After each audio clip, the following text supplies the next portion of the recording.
അവളെ സപ്പോർട്ട് ചെയ്യുന്ന ആൾക്കാരനുസരിച്ച് ഈ ഇവള് എന്താ ഏട്ടാ ഏട്ടാ എന്ന് പറഞ്ഞ് സോപ്പടിച്ച് വിളിച്ചിട്ട് സംസാരിക്കുന്നുണ്ടാവല്ലോ. അവനങ്ങനെയാ സോപ്പടിച്ച് സംസാരിക്കുക. ഏട്ടാ മറ്റേതാ പക്ഷെ അവളെ സംസാരം എനിക്ക് അറിഞ്ഞൂടാ പറയാ.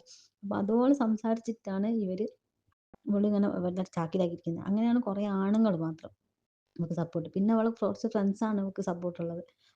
പെൺകുട്ടികൾ പെണ്ണുങ്ങൾ കുറച്ച് ആൾക്കാരേ ഉള്ളൂ നമുക്ക് സപ്പോർട്ട്. ആണുങ്ങൾ മൊത്തം ഒരുവിധം ആൾക്കാർ നമുക്ക് സപ്പോർട്ട്. പിന്നെ ബസ്സിലെ ഡ്രൈവർമാർ ഒരുവിധം ആൾക്കാർക്ക് അവളോട് ഇഷ്ടമുണ്ടാവും കേട്ടോ.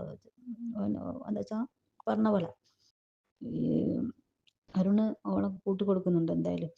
അരുണ് കൂട്ടിക്കൊടുക്കുന്ന ആൾ തന്നെയാണ്. അല്ലാത്ത കാര്യങ്ങളൊന്നുമില്ല അവർക്ക്. ഓനും അങ്ങനെ മറ്റുള്ളവർക്ക് കൊടുക്കുന്നതിൽ ഓന് യാതൊരു ബുദ്ധിമുട്ടുമില്ല. അവൻ കൂട്ടിക്കൊടുക്കുന്ന ആൾ തന്നെയാണ്. ഇന്ന് ഗുരുവായൂർ അമ്പലത്തിൽ ആണുങ്ങളെ വശത്താക്കിയിരിക്കുക.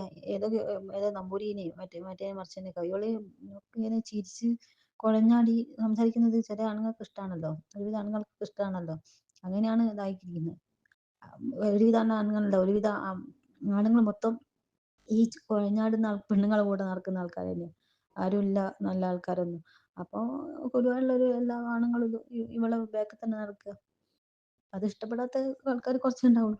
അത് ഒന്നോ രണ്ടോ. അപ്പൊ അവർക്കൊന്നും ചെയ്യാനാവില്ലല്ലോ. മുഴുവൻ ആളും ഇവിടെ ബാക്കിൽ. ഓളേതോ നമ്പൂതിരിന്റെ വീട്ടിലൊക്കെ പോയി നിൽക്കലുണ്ടല്ലോ. അതാണ് സിദ്ധി. അതുകൊണ്ട് ആർക്കും ഉണ്ടാകാൻ പറ്റാത്ത